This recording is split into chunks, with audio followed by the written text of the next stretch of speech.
तो बाबा ने जोर से कदम हनुमान जी की तरह कदम जमीन में मारते हुए कहा, यहाँ हनुमान जी का मंदिर बनेगा। जब खुद से ना सुलझे तेरे उलझे धंधे, तो भगवान की मर्जी पे तू छोड़ दे बंदे। वो खुद ही तेरी मुश्किल हल करेगा, जो तू ना कर पाया वो भगवान करेगा। गीता में क्या है, कोई किसी का नहीं है। तो जितने में मैं गुफा के अंदर था उतने की वॉइस गायब। सब कह रहे नीम करौली बाबा चलते हैं, मैंने कहा हाँ चलते हैं। और उनका अंदर जो स्वरूप है वो इतना डरावना है, इतना भयंकर है, इतना भयावक है कि वो देखते ही मूर्छित हो गया। चरणों में अपने आप जी। को समर्पित कर दिया। जी, कह रहे थे कि तुमने फल बांट दिया, सब कुछ कर दिया और मुझे कंबल ही ले आते। बाबा को फन से हवा कर, बाबा का एक अलग रूप है हवा कर। जो मुख है तो बाबा चमत्कार अक्सर किया करते हैं।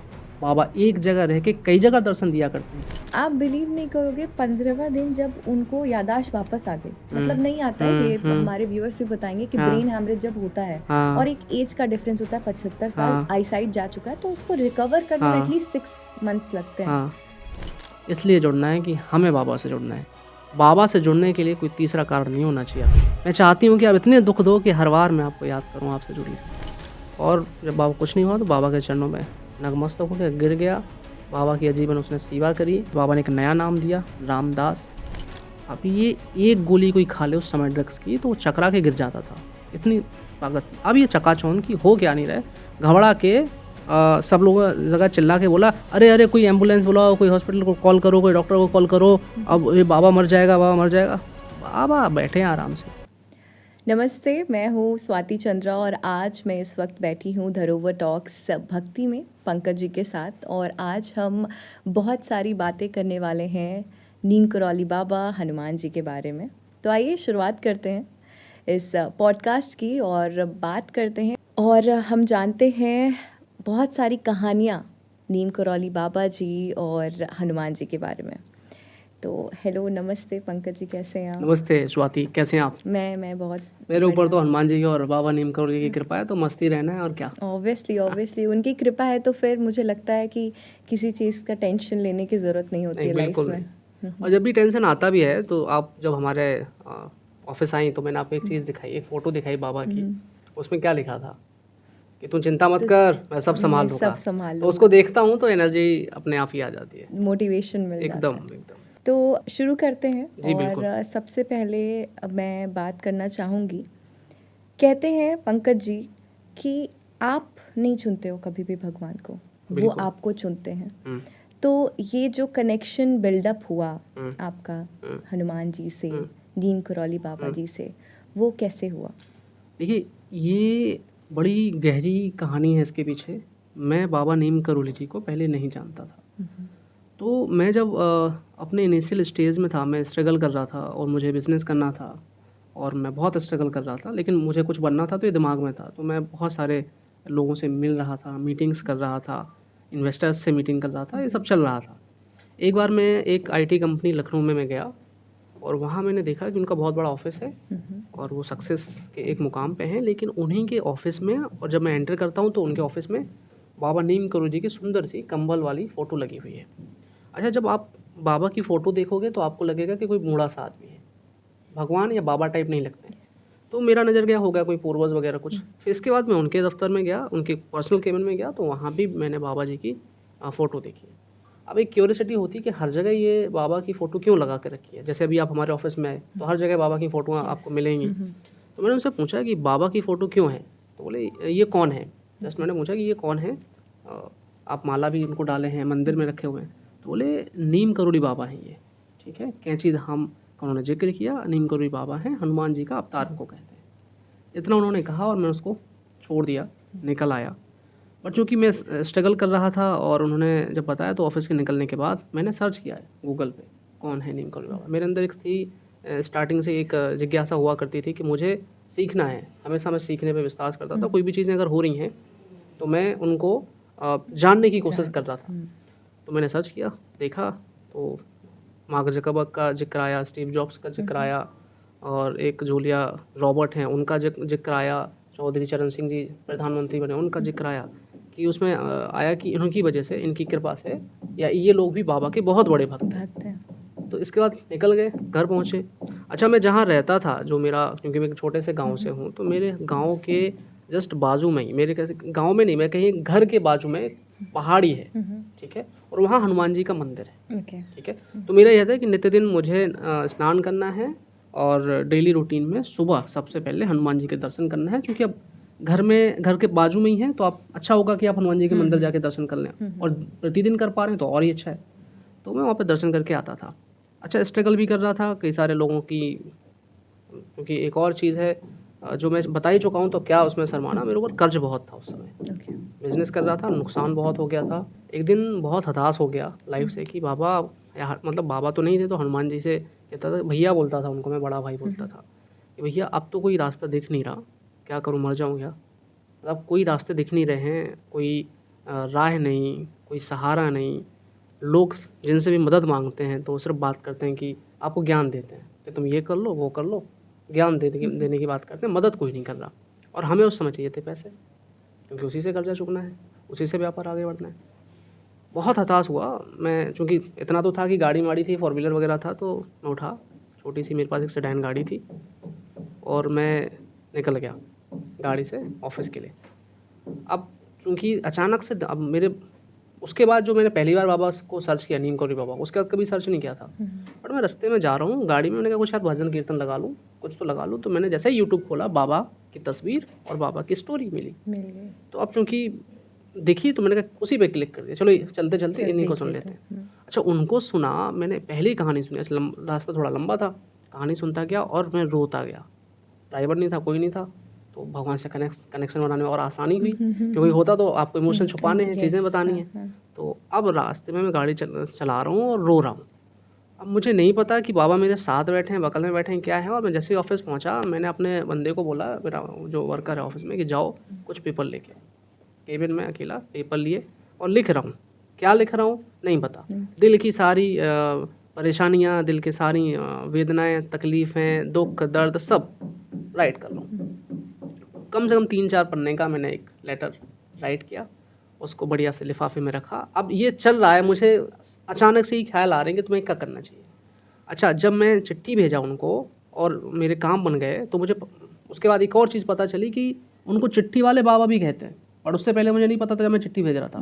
तो मैंने उनको चिट्ठी लिखी, चिट्ठी भेजी और तैयार होगी, लिफाफे में रखी, कैंची धाम के लिए पोस्ट करनी थी। पोस्ट सब एड्रेस डाला, लड़के को बोला जाओ पोस्ट करके आओ, ठीक है। फिर दिमाग में ख्याल आया, नहीं लड़के को नहीं, मैं ही पोस्ट करता हूँ। तो मैंने लिया उसको, डाकघर में ही खुद गया, लाइन में लगा, पोस्ट किया।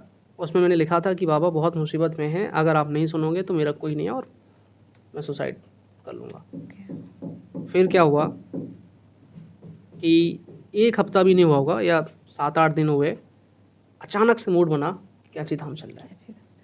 चिट्ठी मेरी पहुंच गई होगी या नहीं पहुंची बाबा के पास, तो यहाँ जब मैंने लिख ली थी तभी पहुंच गई थी।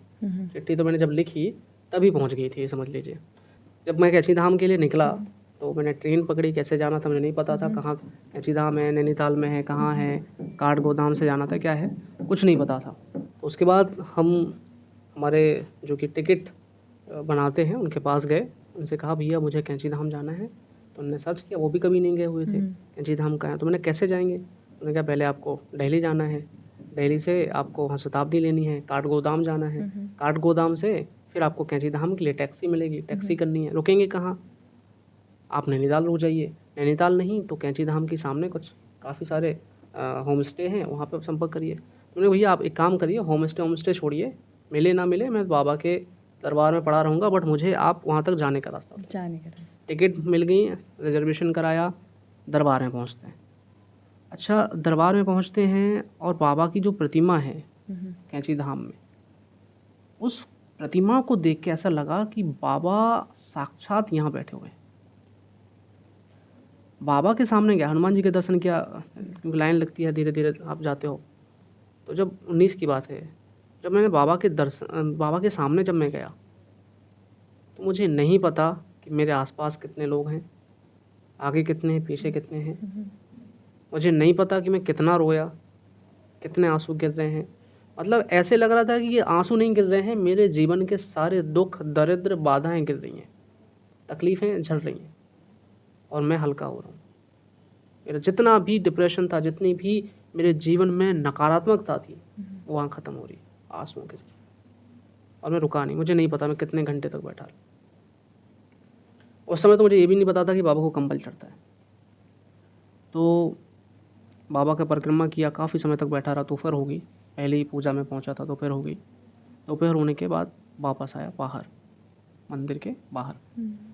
तो सड़क है, पहाड़ी एरिया है, आप देखा होगा। यस। तो वहाँ के लोगों से मैंने बात की कि मुझे रुकना है, मैं 2 दिन 3 दिन रुकना चाहता हूँ यहाँ पे। और बाबा की आरती, मेरा मन नहीं कर रहा था एक्चुअली जाने का, कि जहाँ मैं जाऊँगा वहाँ कुछ है नहीं, मुझे लग रहा है यहीं सब कुछ है। यही सब। लेकिन बाबा एक चीज़ कहते थे कि तुम्हें अपना कर्म नहीं भूलना है। हम लोग कहते हैं ना कि तुम वैराग्य अपना लो, तुम संन्यास ले लो।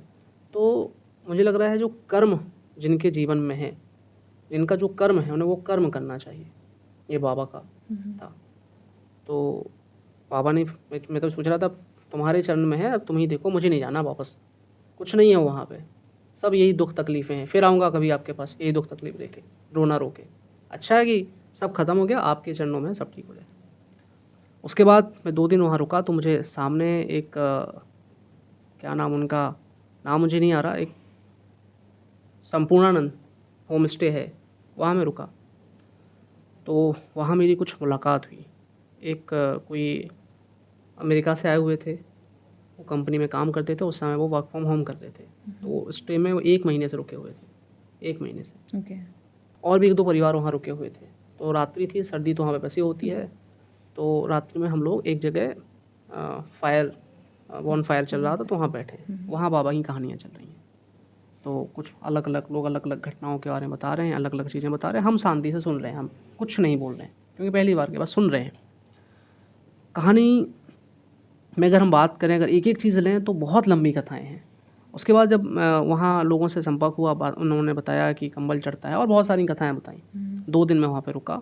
किसी ने बताया कि यहाँ पे काकरी घाट भी है बाबा का, तो वहाँ भी आपको जाना चाहिए।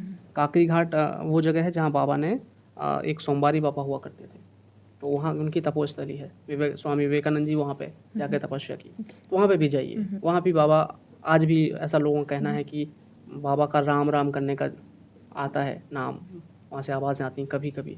आज भी लोगों का कहना है कि वहाँ पे जो सोमवारी बाबा हैं वो भोलेनाथ जी के भक्त हैं, बहुत बड़े। तो ओम नमः शिवाय ऐसी कुछ आवाज़ें आती हैं। तो मैं वहाँ पे गया। वहाँ गया तो चूँकि वहाँ के पंडित जी से मिला, और वहाँ भी जाने के बाद अगर आप काकरी घाट, आपसे भी मैं बोल रहा हूँ दर्शकों कि आप कैंची धाम गए हैं, और अगर कैंची धाम गए हैं तो काकरी घाट भी गए होंगे। और जो लोग नहीं गए, नीम करोली धाम से 20 किलोमीटर आगे है काकड़ी घाट, ठीक है। सोमवारी बाबा की तपोस्थली है, और नीम करोली बाबा ने उसको डेवलप कराया था, उसका निर्माण कराया था। वहाँ जाने के बाद स्वाति, आपको ऐसा महसूस होगा जैसे आप साक्षात ऐसे दिव्य संतों के बीच में आए हैं जो हजारों साल से आज भी मौजूद हैं। वहाँ सिर्फ उनकी बातों का जिक्र होता है कि वहाँ पे इन्होंने आके तपस्या की, वो दिखेंगे नहीं आपको। बट अगर आधे घंटे तक, जितने भी लोग देख रहे हैं, आप वहाँ जाके करके देखिएगा, आधे घंटे तक आंख बंद करके बैठ जाइए, कुछ मत कहिए, बस केवल श्वास लीजिए, अंदर ब्रीथ इन ब्रीथ आउट करिए, याद करिए भगवान को, जो भी आपके रिश्ते में है। आपको लगेगा कि आप हजारों संतों के बीच में बैठे हैं, और वो संत जो साक्षात देवताओं के अवतार हैं, या बहुत बड़ी शक्ति का आपको एहसास महसूस होगा। तो वो मुझे वहाँ से एक एहसास हुआ। तो वहाँ पे मैंने आधा दिन से ज़्यादा बिताया। शाम जब हुई तो मैं वापस आ गया कैंची धाम। मैं वहाँ पे होम स्टे रुका। ये था कि मैं सबसे पहले बाबा को जाना कैसे। उसके बाद फिर कहानी चलती गई, आगे आते गए। कई कहानियाँ हैं, कई घटनाएं हुई, जहाँ बीच बीच में जब आप बाबा को भूल जाते हो तो बाबा याद दिलाते हैं कि सुन, मैं हूँ, ठीक है। तो वो भी घटनाएं हुई। तो ये मेन घटना ये थी कि जब बाबा जी ने कैसे मुझे अपनी ओर बुलाया, जो आपका सवाल का जवाब था कि आप नहीं चुनते हो, भगवान आपको चुनते हैं। क्योंकि जो हनुमान जी का भक्त है उसको बाबा जी अपनी ओर बुला ही लेंगे। देखिए, अगर आप नीम करोली बाबा जी के भक्त हैं और आप ये भक्त नहीं हैं, सोशल मीडिया यूज़ करते हैं और हनुमान जी को मानते हैं, हनुमान जी के भक्त हैं, और आपकी सोशल मीडिया में बाबा की फ़ोटो आ रही है बार बार, इसका सीधा मतलब है बाबा ही भेज रहे हैं। बाबा सैटेलाइट मेटेलाइट से बहुत ऊपर हैं, बहुत बड़े हैं, उनको पता है किसको क्या भेजना है, और उसी तरह से वो चीज़ें वर्क करती हैं। तो बहुत सारे लोगों के कमेंट आते हैं कि भैया हम तो कभी इनको जानते नहीं थे, बाबा को मानते नहीं थे, बट हनुमान जी को बहुत मानते थे। तो अचानक से एक दिन बाबा की कई सारी पोस्ट हमारे फीड में आना चालू हो गई। कभी लाइक नहीं किया, कभी कमेंट नहीं किया, कभी कुछ नहीं किया, सब्सक्राइब नहीं किया, फिर कैसे आना होगी? इसका मतलब है बाबा ही उनको वो चीज़ें भेज रहे हैं ताकि तुम बाबा को जानो, बाबा के बारे में पढ़ो और बाबा से भावनात्मक तरीके से जुड़ो। और जब बाबा से जुड़ोगे जीवन में बहुत कुछ परिवर्तन होगा। क्योंकि हम कई बार क्या करते हैं स्वाति जी कि बाबा को समझने की कोशिश करते हैं। मैं कहा बाबा को समझो नहीं, बाबा को समर्पित कर दो, सब कुछ समर्पण कर दो, लग जाओ, चरणों में गिर जाओ। कुछ नहीं जानते हम बाबा, कुछ नहीं जानते, सब आप जानते हो, आपको ही करना है, हम कुछ नहीं जानते। कहते हैं पंकज जी कि जब खुद से ना सुलझे आपके उलझे धंधे तो भगवान पे छोड़ दे और खुद ही तेरी मुश्किल वो आसान करेगा, जो तू ना कर पाया वो भगवान करेगा। नीम करौली बाबा जी की बहुत सारी कहानियाँ हैं और काफ़ी सारे लोग हैं जो सुनते हैं और सुन के जानते हैं कि अच्छा वो गए थे, उनके साथ ऐसा हो गया तो हम भी जाएंगे, हमारे साथ ऐसा हो गया। मुझे ऐसा लगता है कि कभी भी जब जो आपने समर्पण की बात की कि समर्पित कर देना चाहिए, मुझे ऐसा लगता है कभी किसी आस में नहीं जाना चाहिए कि हमें ये दे दीजिए, हाँ हमें जी, वो बिल्कुल दे सही, दीजिए, बिल्कुल सही। हमें गाड़ी दे दीजिए, बंगला दे दीजिए, घर दे दीजिए। मुझे लगता है कि जीवन में अगर आप सुबह उठकर सांस ले रहे हैं, आपके माँ बाप हेल्दी हैं, आपके परिवार वाले हेल्दी हैं, तो इससे बड़ा आशीर्वाद और कुछ नहीं हो सकता। बिल्कुल। और सुनी सुनाई बातों पे ना जाएं, आप अपनी श्रद्धा से जाएं कि हमें जाना है कैची धाम, उस जगह को महसूस करना है, वहाँ खुद को समर्पित कर देना है। बिल्कुल। और जब हम वहाँ जाएं तो बिल्कुल निस्वार्थ जाएं। और मुझे ऐसा लगता है जैसा आपने बताया कि आपकी आंखों में आंसू आ गया था, तो कहीं ना कहीं आंसू नहीं, मैं रोया था एक्चुअली। आप मैं भूल गया था कि मैं रो रहा हूँ, बहुत रोया था मैं। तो मुझे लगता है जब आप प्योर हार्ट से जाते हो, बिल्कुल मन शुद्ध के साथ, तो आंसू आ ही जाते हैं। हाँ, अभी भी ऐसा ही होता है कि जब हम बात कर रहे हैं बाबा के बारे में बात करें तो कहानी बताते बताते आंसू आ जाते हैं, क्योंकि पता नहीं क्या कनेक्शन है। ऐसा लगता है कि कुछ तो है हमारे और बाबा के बीच में, कुछ तो है जो पता नहीं क्या है, पता नहीं लगा, पर महसूस कर रहे हैं कि हाँ कुछ तो है बाबा के हमारे। बिल्कुल। और नीम करौली बाबा जी की और बहुत सारी कहानियाँ हैं, उनमें से आप कुछ शेयर करना चाहेंगे? अब नीम करौली बाबा जी तो मेरे जीवन में तो बहुत कहानियाँ हैं। मैं बताऊंगा तो शायद इनके कैमरे की मेमोरी फुल हो जाएगी। एक अभी हाल में ही मैं बता रहा हूँ आपको, मैं एक स्टोरी करने के लिए जाता हूँ नीम करौली धाम, जो कि फर्रुखाबाद में है, जहाँ से नाम पड़ा नीम करौली। तो मैं डॉक्यूमेंट्री करने के लिए जाता हूँ वहाँ पे, अभी डॉक्यूमेंट्री उसकी आने वाली है। और वहाँ के पुजारी जी से मिलता हूँ, बाबा को प्रणाम करता हूँ, हनुमान जी के मंदिर में दर्शन करता हूँ, सब कुछ करता हूँ। पुजारी जी से बात करके उनसे परमिशन लेके, जहाँ पे बाबा ने कई सालों तक गुफा के अंदर रह के तपस्या की, तो मैंने, क्योंकि वैसी की वैसी गुफा है, कुछ भी परिवर्तन नहीं किया, थोड़ा सा चेंजेस है, थोड़ा कंस्ट्रक्शन कर दिया ताकि वो सुरक्षित रहे, बाबा की उन चीज़ों को, यादों को बचा के रखा जा सके, क्योंकि वो ज़मीन के अंदर बनाई हुई गुफा है। थोड़ा सा कंस्ट्रक्शन वहाँ पे किया गया है।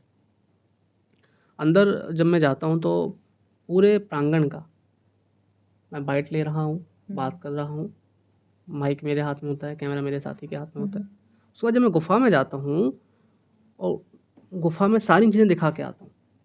बहुत अंदर जाओगे तो छोटी सी गुफा है, बहुत छोटी सी, जहाँ पे इंसान का निकल पाना मुश्किल हो। उसके अंदर एक और गुफा है जहाँ तो जाने की परमिशन ही नहीं है, अलाउ ही नहीं है, ठीक है। और वहाँ जब मैं जाता हूँ तो सबको दिखाता हूँ, बाबा का तख्त, बाबा कहाँ बैठते थे, कैसे बैठते थे, सब कुछ। उसके बाद जब मैं वापस आता हूँ, मैं रिकॉर्डिंग देखता हूँ कि कैसे मैं बोला हूँ, सही बोला हूँ कि नहीं। तो जितने में मैं गुफा के अंदर था उतने की वॉइस गायब थी। ये अभी का चमत्कार होता है। अब इसके पीछे 2-3 चीज़ें आप बोल सकते हैं। पहला, तकनीकी परेशानी बोल सकते हैं, ठीक है, लोग बोलने वाले बोलेंगे, ठीक है, कि तकनीकी कुछ हो गया होगा। दूसरा, कई लोग जो बाबा को नहीं मानते, नास्तिक हैं, वो कहेंगे झूठी कथा बता रहे हैं, ये भी आप कह सकते हैं। तीसरा, जो बाबा को मानते हैं, जो बाबा को जानते हैं, जिन्होंने बाबा के इस तरह के चमत्कारों का एहसास या उस तरह के अनुभवों को महसूस किया है, वो बाबा की लीला माने। तो मैं जब वापस आया तो मैंने एक ही चीज़, अच्छा मेरे साथ नीम करोली धाम में 2 बार गया हूँ और 2 बार ही चमत्कार हुए हैं, वो भी कहानी बताऊँगा। तो ये कहानी हुई। मैं तो यही माना हूँ कि बाबा कुछ चीज़ें, चूँकि बाबा शांति प्रिय थे, उनको शांति पसंद थी, डिस्टर्बेंस नहीं पसंद। तो बाबा शायद ये बताना चाह रहे हो कि तुम बेटा परमिशन लिए भले कुछ भी किए, बट गुफ़ा के अंदर अगर आ रहे हो तो मुझे शांति चाहिए। यहाँ की एक वाइब है, एक कुछ तो है वहाँ पे जो जिसको वो प्राइवेट ही रखना चाहते हैं, प्राइवेसी रखना चाहते हैं। एक मुझे ये लगा। दूसरा, बाबा की इस प्राइवेसी के बारे में एक और कथा प्रचलित है, जो वहाँ के मैंने जो सेवक हैं मंदिर के, उनसे मैंने पूछा। ओके। होता क्या है कि बाबा जब वहाँ पे रहा करते थे तो एक सेवक होता था जो कि बाबा को नित्य दिन भोजन सुबह का और रात्रि के लेके आता था, कभी कभी दोपहर में लेके आता था। अच्छा, जहाँ पे गुफा थी बाबा की वो बहुत जंगल में थी, वहाँ पे बहुत दूर तक कोई गांव नहीं था, कोई लोग रहते नहीं थे और बहुत सुनसान इलाका था, वहाँ से लोग जाने से डरते भी थे। तो बाबा की जो गुफा थी, जो वहाँ के गांव वालों ने बाबा को बनवाई थी, तो बाबा का गांव वालों से कहना था कि मैं जब गुफा के अंदर हूँ, या गुफा के अंदर आने की किसी को परमिशन नहीं थी, आप गुफा में कभी बिना परमिशन के नहीं आएंगे, चाहे कुछ भी हो।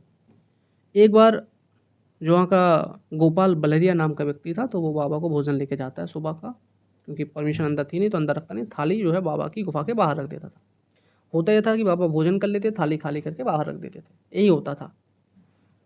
तो सुबह का भोजन रख के आया, शाम के खाना जब लेके आया तो देखा कि सुबह की थाली जैसे कि तैसी रखी हुई है और बाबा ने भोजन नहीं खाया। क्या बात है, बाबा ठीक तो हैं? ठीक है, उसको संशय वगैरह हुआ उसको, और वो थोड़े समय तक इंतजार करता रहा, बाबा को पुकारता रहा, बाबा बाबा बाबा। बाबा ने कोई आवाज़ नहीं आई, तो उसने सोचा एक बार देख लेते हैं, गुफा है और पता नहीं बाबा कैसे होंगे, किस हाल में होंगे, तो एक बार देख लेते हैं। अंदर जाता है और बाबा आंखें बंद करके तपस्या में लीन है, राम राम राम का। और उनका अंदर जो स्वरूप है वो इतना डरावना है, इतना भयंकर है, इतना भयावक है कि वो देखते ही मूर्छित हो गया। बाद में जब उसकी मूर्छा खुली, बाबा ने उसको जगाया, तो बाबा ने उसको बहुत फटकार लगाई, बहुत डांटा कि तेरे को बोला था कि बिना परमिशन के अंदर मत आना, क्यों आया? उसने क्षमा मांगी बाबा से। फिर उसने गांव वालों को बताया कि जब मैं अंदर गुफा में गया तो बाबा के एक अलग ही रूप मुझे दिखा, कि कुछ भयानक भयावह रूप दिखा और कई सारे सर्प नाग बाबा को फन से हवा कर रहे हैं। बाबा का एक अलग रूप है, हवा कर रहे हैं। ये उस बलहरिया ने बताया, और ये कहानी हमारी किताब में भी है, जो कि मैं एक बार बोल भी चुका हूँ। ये कथा एक प्रचलित है। तो मुझे लग रहा है कि इसका कनेक्शन मेरे अंदर माइक ले जाने से है कि बाबा चाहते हैं कि मेरी प्रवेशी रखने दो, आप डिस्टर्बेंस ना करो। और मैंने उसका सम्मान किया और बाबा की आज्ञा का पालन करते हुए उसमें कोई द्वारा, क्योंकि मेरे पास ऑप्शन था कि मैं द्वारा जाके रिकॉर्डिंग करूं, और पंडित जी से परमिशन मैंने ली थी, बट मैंने नहीं किया। इसके पहले जब नीम करोली में गया तो एक और जो चमत्कार हुआ मेरे साथ, कि पहली बार जब मैं गया था, गर्मियों में मैं गया था, तो बहुत सारे मैं बनाना लेके गया, ऑरेंज लेके गया, सेब लेके गया, 3-4 क्विंटल में लेके गया सामान। और वहाँ ये सोच के लेके गया कि वहाँ काफ़ी बंदर होते हैं और बाबा के कई लोग होंगे जिनको हम बांट देंगे। गया वहाँ पे, पुजारी से मिला, सब कुछ किया। तो मैं वहाँ पे जाके, बाबा के तो वहाँ पे काफ़ी भक्त आते रहते हैं, तो मैंने वहाँ पे खड़े होके प्रसाद सबको बांटा जो लेके गया, और कुछ मंदिर को ही दे के रख के आया कि भाई आप अपने तरीके से बांटते रहो। जब मैं वापस आया तो एक व्यक्ति मेरे पास आता है, और मैं इसका भी मैं जिक्र हमारे वीडियो में कर चुका हूँ। एक व्यक्ति मेरे पास आता है, जाने से पहले मेरे से एक चीज़ कहता है कि कुछ कंबल के लिए पैसे दे दो, ठीक है। तो मैं समझ नहीं पाया उस चीज़ को, तो मैंने कहा ऐसे ही होते हैं मंदिर में कई लोग मांगने वाले। तो मैंने कहा देखिए, अच्छा मेरे पास होते भी पैसे तो दे देता, मैं पॉकेट में रखा ही नहीं हुआ था, ठीक है, पर्स गाड़ी में रखा हुआ था। और तो मैंने कहा ठीक है अगली बार आएंगे तो देंगे।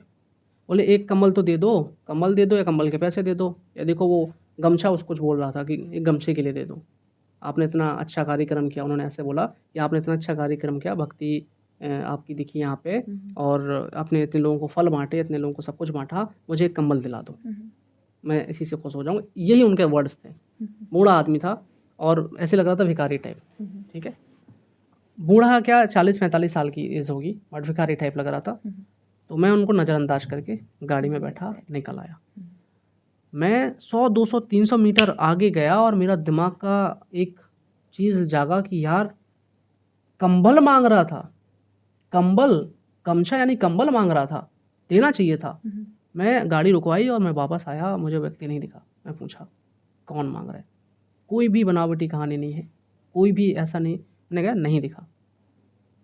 बाद में मुझे ऐसा मेरा मैं फिर वही कह रहा हूँ, 2 इसके पीछे भी 2 सवाल उठेंगे। हो सकता है आदमी कहीं चला गया हो, चला गया हो। ठीक है? हो सकता है वो उस तरह का आदमी हो, माँग रहा हो, भिखारी ही हो।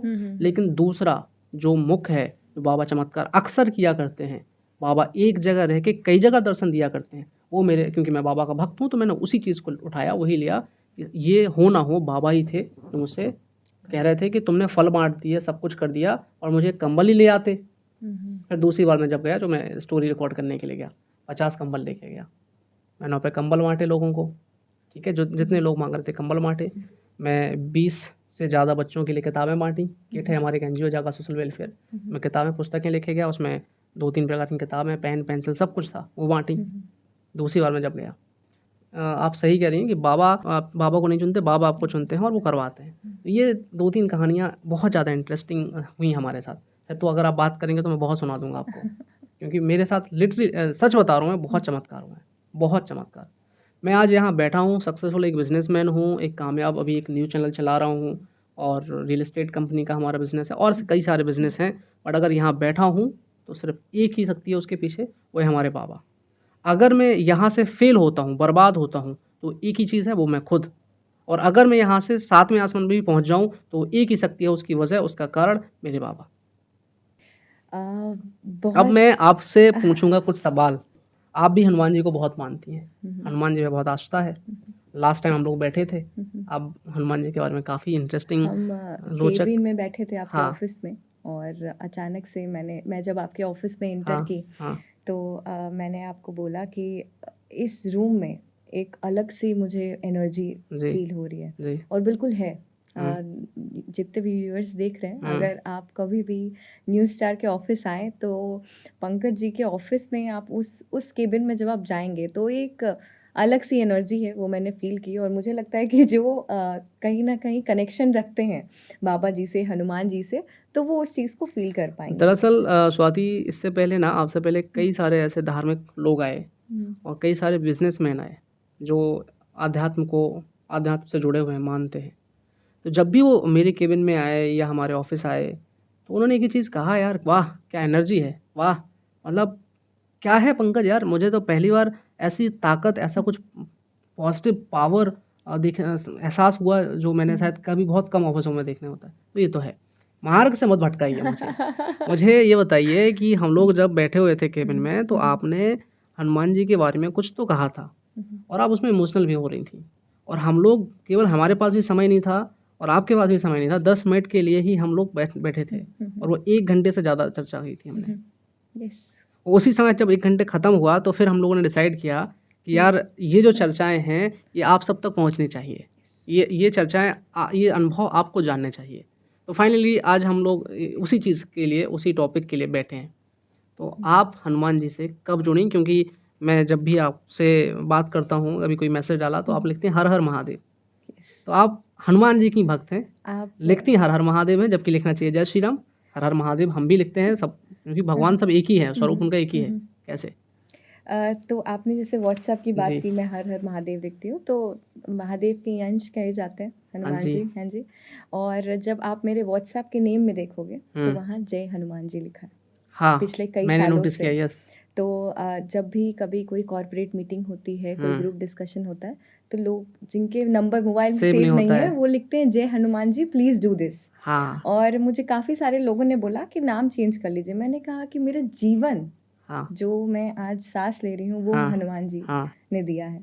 तो मैं क्या नाम चेंज करके क्या करूँगी? वो लिखे बिल्कुल, जय हनुमान जी और बिल्कुल, मैं बहुत इसी में बहुत बिल्कुल, हैप्पी हूँ। बिल्कुल, तो सबसे पहले जब हम बात करते हैं, मैं आज से, जब मैं 6 साल पहले की बात करूँ, हुँ, तो मैं कह सकती हूँ कि मैं बहुत ज़्यादा आस्था में बिलीव नहीं रखती थी। हुँ, ना मेरी ईटिंग हैबिट्स वैसी थी, हुँ, किसी भी दिन कुछ भी खाना है, हुँ, आप समझ सकते हैं। हुँ, और कोई पूजा पाठ नहीं, दूर दूर तक शायद हाँ, कोई रिश्ता नहीं हाँ, था पूजा पाठ से। हाँ, अ, मुझे ऐसा लगता है, मुझे हनुमान जी ने चुना है कि भक्त आओ और तुम बस समर्पित हो जाओ। समर्पित हो जाओ। ऑल ऑफ अ सडन सुबह उठती हूँ मैं और मेरा मन होता है कि अब से, और मुझे हनुमान चालीसा नहीं पता था, मुझे याद भी नहीं था, तो मैंने उस दिन से स्टार्ट किया हनुमान चालीसा से। कहते नहीं है कि लोग कहते हैं कि एक दिन में बदलाव होता है, मेरी ज़िंदगी में तो एक दिन में ही बदलाव हुआ। सुबह उठी मैं, मेरा पता नहीं मन हुआ स्टार्ट करते हैं आज से, और मैंने हनुमान चालीसा पढ़ना स्टार्ट किया। तब तक मुझे याद नहीं था, 2 महीने, 3 महीने, 4 महीने, छठे महीने मुझे याद रहे, मुझे बुक की फिर किताब की ज़रूरत नहीं पड़ी, हनुमान चालीसा मुझे याद हो गया। और पिछले 6 साल से पंकज जी, ऐसा कोई एक दिन नहीं जानता है कि मैं हनुमान चालीसा से ही अपना दिन की शुरुआत करती हूँ, और उसके बाद ही मैं कुछ खाती हूँ। तो ये है हनुमान जी का, जो उन्होंने मुझे चुना है, तो ये मैं कह सकती हूँ कि उन्होंने ही चुना है। और ठीक है। एक ऐसी लड़की जो, जिसे कोई मतलब नहीं था, शायद वो बिना नहाए खाती थी, उसे पूजा आस्था में कोई बिलीव नहीं था, वो लड़की में ऐसा ड्रास्टिक चेंज देखना, मतलब मैं खुद की बात करती हूँ, खुद हूँ मैं वो लड़की, तो मेरे लिए तो ये एक चमत्कार ही है कि आप कहीं ना कहीं बिलीव ही नहीं करते हो पूजा आस्था में, और एक टाइम पे आप इतने ज़्यादा समर्पित हो जाते हो हनुमान जी के प्रति कि आपने अपनी ईटिंग हैबिट्स चेंज कर दी। आप बहुत सारी चीज़ें, ऐसे कहते हैं ना, जो आप खाते हो वही आपके स्वभाव में, आपके चीज़ों में, आपकी बातों में झलकता है। ईटिंग हैबिट्स चेंज कर दी उसके बाद, तो ये तो इट्स कृपा है बस। नहीं, देखिए, यही मैं कहता हूँ कि हनुमान जी, आप वो थोड़ी करते हो जब हनुमान जी के भक्त हो जाते हो कि जो आप चाहते हो, आप वो करते हो जो वो चाहते हैं। आप जब एक बार उनको समर्पित भाव से कर दिया, लेकिन उसके लिए चाहिए भाव, उसके लिए चाहिए मन, उसके लिए चाहिए पवित्र आत्मा, पवित्र मन से आप जब भगवान को याद करोगे, जब कोई कपट नहीं किसी के प्रति, कोई छल नहीं किसी के प्रति, किसी का बुरा नहीं चाहते, हम किसी का अहित नहीं चाहते, और इस सोच से आप हनुमान जी को मानिए, बाबा को मानिए, फिर आप देखिए, आप एक, जैसे कहते हैं ना, एक कदम जो आप बढ़ा रहे हो। जब मुश्किल वक्त होता है, जब भगवान को नहीं मानते, तो आप कुछ भी करो, कितना भी अच्छा करो, वो गलत ही जगह जाता है। और जब भगवान को आप याद करो, भगवान को मान के पवित्र आत्मा के साथ काम करो, तो आप जो कदम बढ़ाओगे वो सही जगह ही पड़ेगा, भले वो गलत जगह थी, लेकिन पढ़ने से वो सही जगह हो जाएगी। तो मैं जब बिजनेस में आया, इंडस्ट्री में आया, तो पहले मैं जहाँ भी हाथ डाल रहा था, नुकसान उठा रहा था, जिस काम को भी कर रहा था लॉस हो रहा था, जिससे मदद मांगने जाता था पीछे हट जाता था, मदद नहीं करता था, ज्ञान देता था। लेकिन जब से कैंची धाम से मैं जब लौटा था, और उसके 6-7 दिन में कुछ ऐसे चेंजेस हुए कि कॉल्स आने लगे लोगों के, भैया लोग मुझे बुलाने लगे, पंकज जी आप ये, मुझे नहीं हो क्या रहा है मेरे साथ। कल तक जो लोग मुझे अवॉइड कर रहे थे, जिनसे मैं मिल रहा था, तो वो मुझे समझ नहीं रहे थे, मेरी बात नहीं मान रहे थे। आज वही ऐसा क्या हो गया कि वो कह रहे हैं कि काम तो आप ही के साथ करना है। यही वो बंदा है जिसके साथ काम करना। और इतने सारे ट्राई किए, अलग अलग तरीके अपनाए व्यापार को आगे बढ़ाने के लिए, जितने को मैं कर रहा था फेलियर्स का सामना करना पड़ रहा था, पैसा डूब रहा था हमारा हर जगह। फिर जब वहाँ से लौटा तो मैंने एक छोटा सा काम चालू किया, आसमान, दूसरा किया आसमान, और आज आप लोग देख रहे हैं कि किस मुकाम पे हम हैं। सब कुछ है, घर दिया है, करोड़ों का घर दिया है, करोड़ों की गाड़ियाँ हैं, सब कुछ तो है। कम से कम 1000 लोग हमारे अंडर काम कर रहे हैं, 1000 लोगों के पेट पल रहे हैं, सब कुछ है। तो मैं नहीं पाल रहा हूँ ये सब, ये मैं नहीं कर रहा हूँ, जो कुछ भी है मैं इसका नौकर हूँ, उन गाड़ियों का नौकर हूँ, उन घर का नौकर हूँ, उन लोगों के लिए जो कर रहा हूँ वो कर रहे हैं। उन्होंने मुझे चुना है कि तुम्हें ये करना है, और तुम्हारी वजह से इन लोगों का घर चलेगा। तो ये तो है कि आप नहीं करते हो, कराते हो है। बट जैसे मैंने बोला, कई सारे लोगों के सवाल आते हैं, हमें लोग कमेंट करते हैं हमारे इस पेज पे, हमारे इस यूट्यूब चैनल पे, हमें बताते हैं कि भैया हम हनुमान जी को 10 साल से मान रहे हैं, नित्य दिन उनका चालीसा पाठ करते हैं, राम नाम जी का जप करते हैं, हर मंगलवार को दर्शन करने के लिए जाते हैं, फिर भी सबसे ज़्यादा दुख हमें क्यों, सबसे ज़्यादा परेशानी हमें क्यों, हम क्यों इतनी तकलीफ़ में हैं। हमारे बेटी की वो समस्या सॉल्व नहीं हुई, हमारी मम्मी की तबीयत ठीक नहीं हुई, पापा का ये नहीं हुआ। देखिए, मैं ये नहीं कह रहा हूँ कि आपका मन साफ़ नहीं है। आप अगर, क्योंकि जैसे मैं जब वहाँ पर कैंची धाम गया, तो मैंने आपको बोला कि मैंने कहा मुझे घर नहीं जाना, भाड़ में गया बिज़नेस, भाड़ में गया सब, मुझे तो यहीं रहना। बट किसी ने प्रेरणा दी कि देखिए सबके अपने कर्म निर्धारित हैं, आपको वो करने हैं। तो आप हनुमान जी से कुछ मांगिए मत। आप मांगने में गलती कर देते हो ना, हम मांगते हैं कि हमें ये सही कर दीजिए, आप तो बस, क्योंकि कहीं ना कहीं हर स्पिरिचुअलिटी का, हर एक ऐसी शक्ति का जो दुनिया चला रही है, उसका कनेक्शन भगवत गीता से है। और भगवत गीता में कुछ चीज़ें अगर हम पढ़ें, उनको समझें, तो वो हमें बताती हैं कि कुछ चीज़ें तो होंगी लाइफ में आपके, वो हो इसलिए रही हैं कि कुछ कर्म ऐसे पहले किए गए किए गए हैं। जिनका भरपाई करना ज़रूरी है। तो अभी मैं जब पंडित जी से मिला, भगवत गीता को भी इससे जोड़ देता हूँ, तो उन्होंने मुझे बताया और बाबा के भी कई सारी चीज़ें हैं, उन्होंने लिखा है कि आपके जीवन में जो दुख हैं, जो कष्ट हैं, वो पुराने पापों की वजह से हैं। बट उतने कष्टों के बाद भी आप जिंदा हो, उतनी तकलीफ़ें, उतनी परेशानियाँ, उतने डिप्रेशन के बाद भी आप सर्वाइव कर रहे हो, तो इसका मतलब ये है कि आप पे हनुमान जी की कृपा है, बाबा की कृपा है। और अब अगर आप लगातार भगवान की भक्ति करते रहोगे, उनको याद करते रहोगे और रिकॉर्ड तोड़, जैसे कि वो पहले रिकॉर्ड तोड़ पाप किए, आपने रिकॉर्ड तोड़ दिए पाप करने के लिए, कुछ भी किया, आपको नहीं पता था, नॉन वेज खाया, कुछ भी, ये वही चीज़ें सब ऐड होती हैं उसमें। और अब आपको क्या करना है, रिकॉर्ड तोड़ पुण्य करने हैं। पाप को पुण्य काटेंगे, पुण्य को भी पाप काटेंगे। अच्छे काम किए थे, गलत काम कर दिए, सब पानी फिर जाएगा। तो पाप को पुण्य काटेंगे, पुण्य को पाप काटेगा, तो जितने पाप किए उससे 10 गुना ज़्यादा पुण्य कर दो। आप फिर देखो कि हनुमान जी कैसे नहीं सुनते। हनुमान जी इस कलयुग में हैं, कलयुग के राजा हैं, साक्षात सबसे बड़े ईश्वर हैं इस कलयुग में। और अगर आपने उनको सिद्ध कर लिया, कितने ऐसे लोग आते हैं, नहीं कहानी आती है कि इन्होंने हनुमान जी को सिद्ध कर लिया, हनुमान जी की उनकी कृपा प्राप्त है, वो जो करते हैं उनके ऊपर उनका काम बन जाता है। तो आपने हनुमान जी को अगर मना लिया, हनुमान जी की भक्ति कर ली सही से, आपको फिर किसी दरवाजे में किसी बाबा, किसी फ़कीर का गेट ठपठपाने की ज़रूरत नहीं है। एक ही गेट ठपठपाओ, हनुमान जी का, बस यही है। पंकज जी, आपने एक बात बोली कि लोग बहुत ज़्यादा कहते हैं कि कुछ अच्छा नहीं हो रहा लाइफ में, इस चीज़ के लिए मैं मांग रहा हूँ, ये अच्छा नहीं हो रहा है, वो अच्छा नहीं हो रहा है। तो मैं आपको बताती हूँ, पिछले 6 साल से जब मैंने अपना पूरा समर्पण कर दिया हनुमान जी को, बाबा जी को, प्रतिदिन कभी कुछ मांगना नहीं उनसे होता है उनसे। हर दिन सुबह उठ के ये होता है कि इस ज़िंदगी के लिए बहुत बहुत धन्यवाद कि मैं रात में सोई तो सुबह उठ गई, सबसे बड़ी बात। और ऑल ऑफ अ सडन एक छोटी सी कहानी है जो मैं बताऊंगी, ऐसी तो प्लीज़ बहुत प्लीज़ सारी प्लीज़ चीज़ें प्लीज़। हुई हैं। मैं अपनी दादी से बहुत ज़्यादा क्लोज हूँ। और एक साल 2018 में फरवरी में मेरी दादी को हार्ट अटैक आया और दिसंबर में उनको ब्रेन हैमरेज हुआ। शी इज़ 75, 75 साल की हैं वो। और जब उनको ब्रेन हैमरेज हुआ तो मैं बहुत ज़्यादा ऐसा रोने लगी थी। नो मैटर, मैं तो हनुमान जी की उन्हीं से चल रही है ज़िंदगी की बहुत बड़ी भक्त हूँ। मम्मी पापा पटना गए, we are born and bottom from Patna, और मैं लखनऊ में ही थी। यहाँ पे बड़े हनुमान जी का मंदिर है। मैं बस यही कह रही थी कि कुछ भी हो जाए मेरी दादी ठीक हो जाए।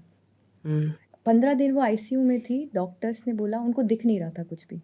75 साल की वीमेन है, ऑलरेडी पेस मेकर लगा है और ब्रेन हैमरेज हो चुका है। उनको दिख नहीं रहा था, वो किसी को भी पहचान नहीं रही थी। वो कुछ समझ ही नहीं पा रही थी, याददाश्त खो बैठी थी। ठीक है। 5वें दिन पता चला कि वो किसी को पहचान नहीं रही है। जो उनके पास गया, वो पूछ रही हूँ कौन हो, और दिख भी नहीं रहा उनको, कुछ भी नहीं दिख रहा।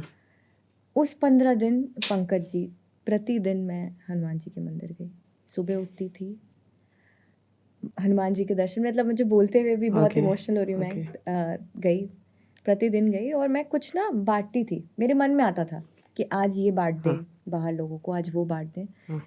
7वें दिन जब मैं बांट रही थी तो बाहर एक बूढ़ी सी औरत बैठी थी, और उनको मैंने बोला, मैं बांट रही थी तो उन्होंने बोला सदा सुखी रहो। तो मैंने कहा बस आप इतना मुझे आशीर्वाद दे दो कि मेरी दादी ठीक हो जाए। तो वहाँ पे 5-6 और लोग बैठे थे और सब कहने लगे कि आपकी दादी ठीक हो जाएंगी। आप बिलीव नहीं करोगे, 15वां दिन जब उनको याददाश्त वापस आ गई, मतलब नहीं आता है, ये हमारे व्यूअर्स भी बताएंगे कि ब्रेन हैमरेज जब होता है और एक एज का डिफरेंस होता है, 75 साल, आईसाइट जा चुका है, तो उसको रिकवर करने में एटलीस्ट 6 मंथ्स लगते हैं। डॉक्टर ने बोला कि ये साइंस से भी ऊपर है, तो दिस इज़ बियॉन्ड साइंस। उनको दिखने भी लगा, वो सबको पहचानने भी लगी, और हनुमान जी की कृपा से वो खुद चलती हैं, खुद सारे काम करती हैं। She is very normal. तो it's all because of Hanuman ji. जब डॉक्टर्स ने ये बोला दिस इज़ अ मिरेकल कि 15 दिन में एक 75 ईयर्स ओल्ड महिला जिनको ऑलरेडी पेस मेकर लगा है, उनका मतलब दिस इज़ अ मिरेकल कि 15 दिन में वो हॉस्पिटल से बाहर आप आ गए। बता रही हैं और मैं देख पा रहा हूँ कि जो क्या क्या हो रहा होगा वहाँ पे, विजुलाइज मैं कर पा रहा हूँ। अद्भुत। तो देन इसीलिए मैं कहती हूँ, और मैं हर किसी को कहती हूँ, जब भी मैं मुश्किल में रहती हूँ तो मैं कहती हूँ मेरे लिए परेशान मत हो, मेरे साथ हनुमान जी हैं। हम्म, क्योंकि मैं ये फील करती हूँ। ये पंकज जी, कॉन्फिडेंस, यही आप भी विश्वास करना है। आप भी इस चीज़ को फील कर रहे होंगे। मुझे Exactly. ऐसा लगता है कि आज हम ये कॉन्वर्सेशन कर रहे हैं हाँ और जीवन में, मतलब मैं आज यहाँ पे आई हूँ, आज जी, इस डेट पे कॉन्वर्सेशन, ये सब लिखा हुआ है, बिल्कुल। ये सब लिखा हुआ है, और इसीलिए हम आज डिस्कशन कर रहे हैं। और इस पॉडकास्ट के माध्यम से बस सिर्फ और सिर्फ मेरा समझाना यही है, इस कहानी के माध्यम से बहुत सारे मेरिकल्स हुए। मैं बताऊंगी हम्म, कि मैं नीम करौली बाबा के हाँ दर्शन हाँ के लिए हाँ गई थी हाँ, और उसके बाद क्या हुआ वो भी मैं आपको बताऊंगी। बिल्कुल बिल्कुल। तो मैं शुरू करती हूँ। हाँ हाँ, मैं गई नीम करौली बाबा जी के दर्शन करने सबसे जी पहले जी लाइफ में। जी, एक सर हैं, वो मुझे एज अ डॉटर मानते हैं। ठीक उन्होंने है मुझे आज से, जब मैं नास्तिक हुआ ठीक करती है थी, तब ठीक है। उन्होंने बताया कि नीम करौली बाबा जी हैं, मार्क जकरबर्ग उनके पास गए थे, एप्पल के जो मालिक है, तभी से एप्पल एप्पल हुआ। और एक स्टोरी जो है कि उन्होंने शायद एप्पल खा के उन्हें दे दिया था और तब से वो हुआ। हाँ, तो मुझे ऐसा लगा कि पता नहीं क्या बता रहे हैं ये, हम्म क्योंकि मैं तो थी नहीं आस्था में ना। मुझे हम्म लगा पता नहीं क्या बता रहे हैं, मुझे कुछ समझ नहीं आया, मैंने उनकी बात को कर दिया इग्नोर।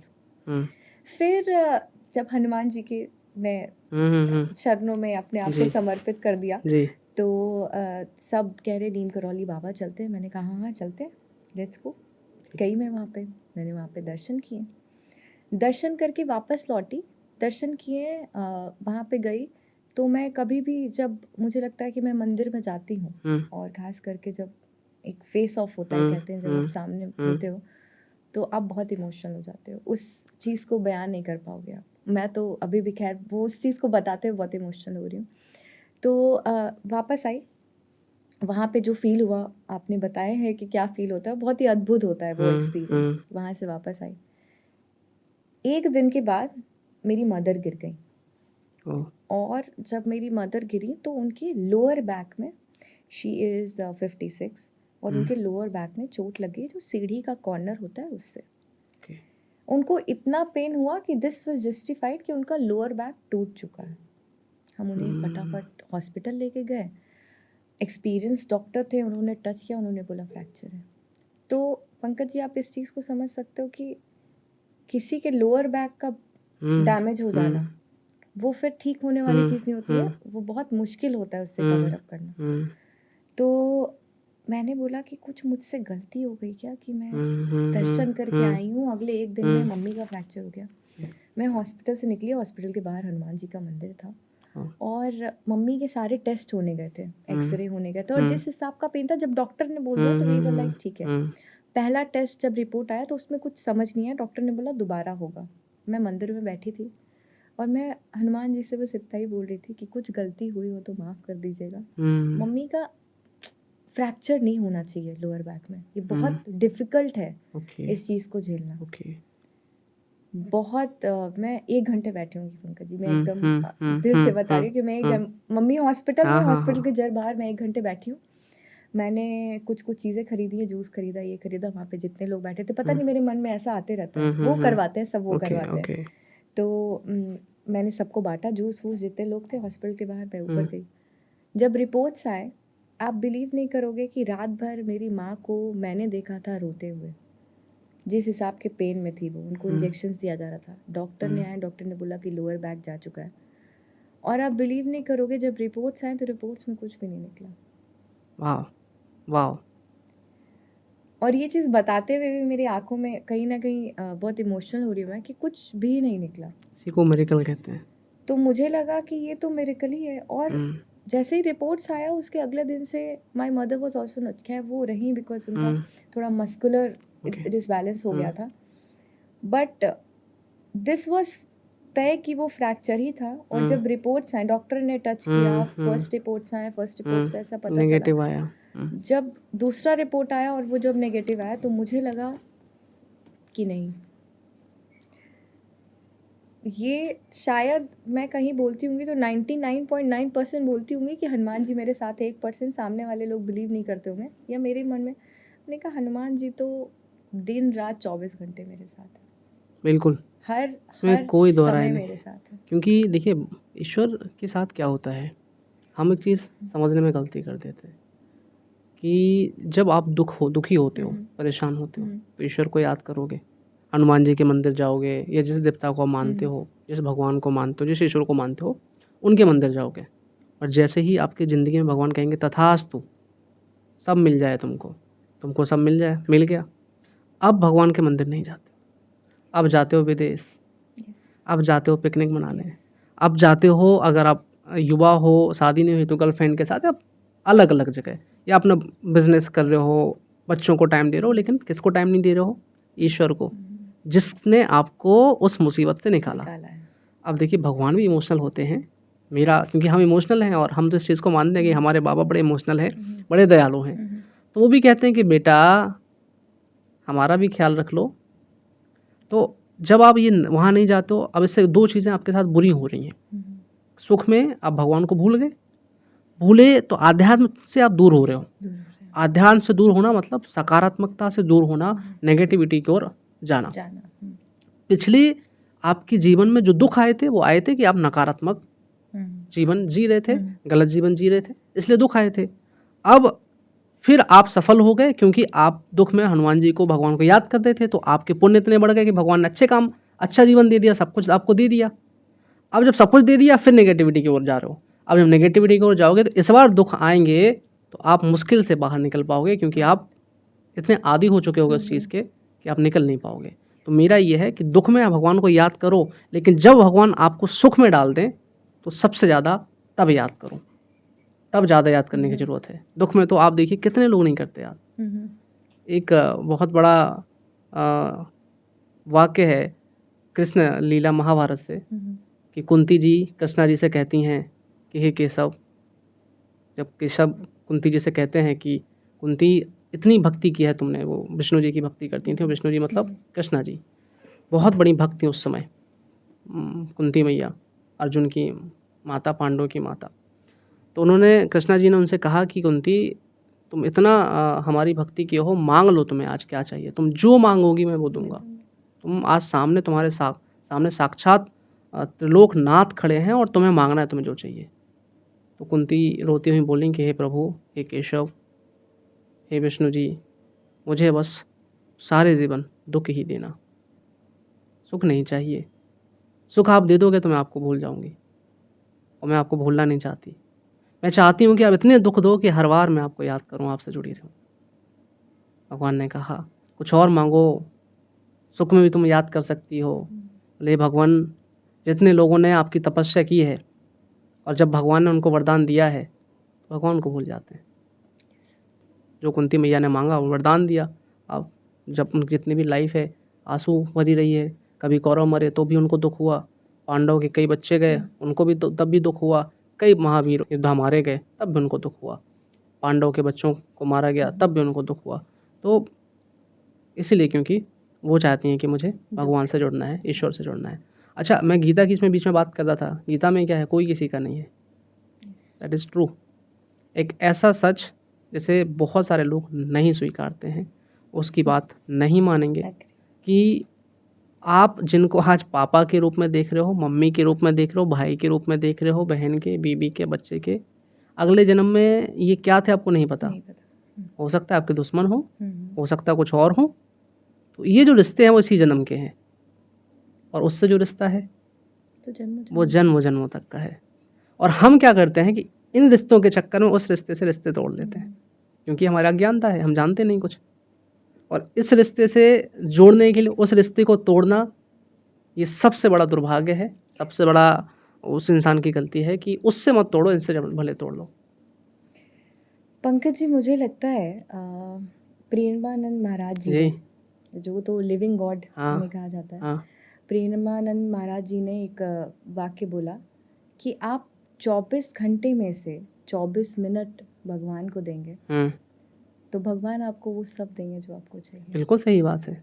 और मुझे लगता है कि लोग जब एक्सक्यूजेस बनाते हैं कि आज मेरी उससे मीटिंग है, या आज मेरी इनसे मीटिंग है, आज मेरा बहुत ज़रूरी काम है और लेट हो गया या कुछ भी हो गया, मुझे ऐसा लगता है कि जीवन में जिनसे भी आपकी मीटिंग है, आप जो कमा रहे हैं, जो आप खरीद रहे हैं, जिनके साथ आप उठ बैठ रहे हैं, ये सब उन्हीं का दिया हुआ है। बिल्कुल। आप उनको स्किप करके और ये बहानेबाजी करके घर से निकल इसका जाओगे एक एग्जांपल मैं देता तो हूँ हाँ आपको। जी, हाँ जी। आप ऑफिस जाना भूलते हो? नहीं भूलते हो? नहीं, नहीं, बॉस को गुड मॉर्निंग गुड आफ्टरनून बोलना बोलते हो? नहीं, नहीं बोलते। बिल्कुल नहीं। आप उस बॉस को गुड आफ्टरनून गुड इवनिंग बोल रहे हो, उनके सामने जा रहे हो, उनकी बात मान रहे हो, जो बॉस काम दे रहे हो वो काम कर रहे हो, लेकिन जो सबका बॉस है, यूनिवर्स का बॉस है, उसी को भूल जा रहे हो। भूल जा तो रहे आपको जो आपका जो ये जो कहा आपने जो कहा है कि आपको यूनिवर्स के बॉस से नहीं भूल, आपको यूनिवर्स के बॉस से रिश्ते बनाने हैं। प्रेमानंद जी महाराज जी यही कह रहे हैं कि आप यूनिवर्स के बॉस से अपने रिश्ते बनाइए, जो दुनिया का बॉस है। ये तो सब क्षण भंगुर हैं।